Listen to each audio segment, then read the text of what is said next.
Ramakrishna শরণম YouTube চ্যানেলে সকল রামকৃষ্ণ ভক্তমণ্ডলীকে স্বাগত। আজকের পাঠের বিষয়, ঠাকুর যে ভাষায় কথা বলতেন তাই তো আমাদের দেব ভাষা। বাংলা ভাষার মতো পবিত্র ও মিষ্টি ভাষা আর কি আছে? ওং স্থাপকায় চ ধর্মশ্চ সর্বধর্মস্বরূপিণে অবতার বরিষ্ঠায় রামকৃষ্ণায় তে নমঃ। প্রায় 25 বৎসর পাশ্চাত্যে বেদান্ত প্রচার করে স্বামী অভেদানন্দজি মহারাজ 1921 খ্রিস্টাব্দের 10ই নভেম্বর বেলুর মঠে প্রত্যাবর্তন করেন। রাজা মহারাজ, মহাপুরুষ মহারাজ তখন দক্ষিণ ভারতে।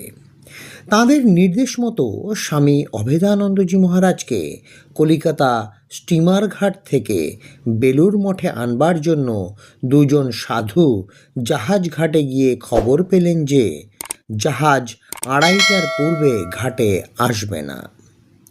তা শুনে সাধুরা খাওয়া দাওয়া করবার জন্য বেলুর মঠে ফিরে এলেন। ইতিমধ্যে হাওয়া ও স্রোত অনুকূল হওয়ায় ওই জাহাজটি 12:30 নাগাদ ঘাটে এসে নোঙর করল। অভেদানন্দজি মহারাজ জাহাজ থেকে নেমে কোনো সাধুকে দেখতে না পেয়ে নিজেই মোটরে করে 1:30 নাগাদ বেলুর মঠে উপস্থিত হলেন।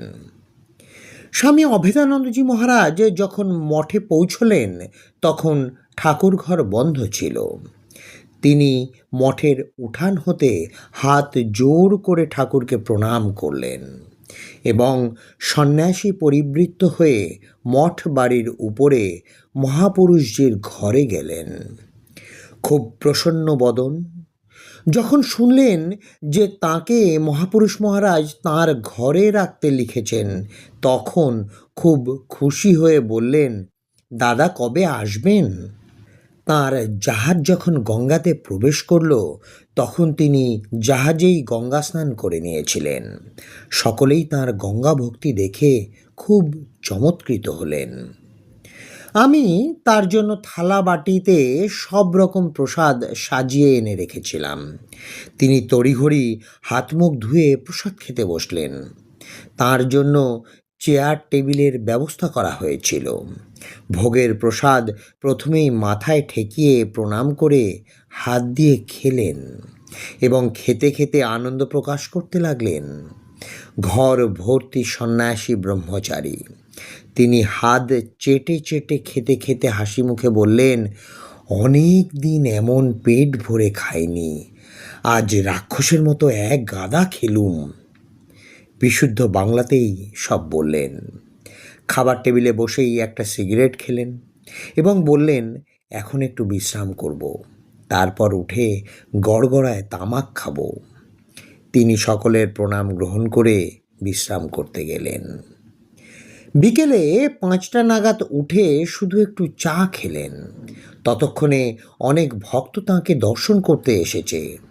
গড়গড়াতে তামাক দিয়ে স্বামীজির ঘরের পাশের বারান্দায় তাকে বসানো হলো। তিনি ইজি চেয়ারে বসে ধীরে ধীরে তামাক খেতে লাগলেন।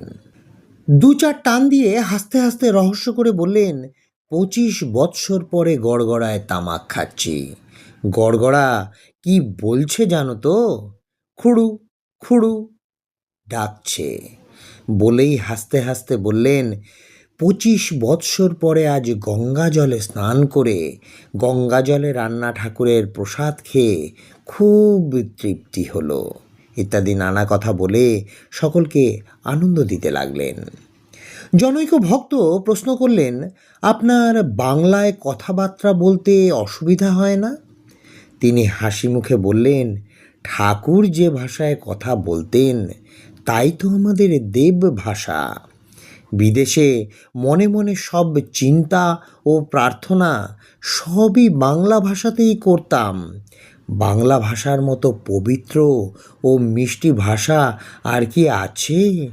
আমি তো বিদেশে বাঙালি বলে গৌরব বোধ করতাম। আজকের পাঠের তথ্যসূত্র, দেবলোকে। স্বামী অপূর্বানন্দজি মহারাজ। জয় ঠাকুর রামকৃষ্ণ পরমহংসদেব, জয় ঠাকুর রামকৃষ্ণ পরমহংসদেব, জয় ঠাকুর রামকৃষ্ণ পরমহংসদেব। জয় মা শারদা, জয় স্বামী বিবেকানন্দ মহারাজ।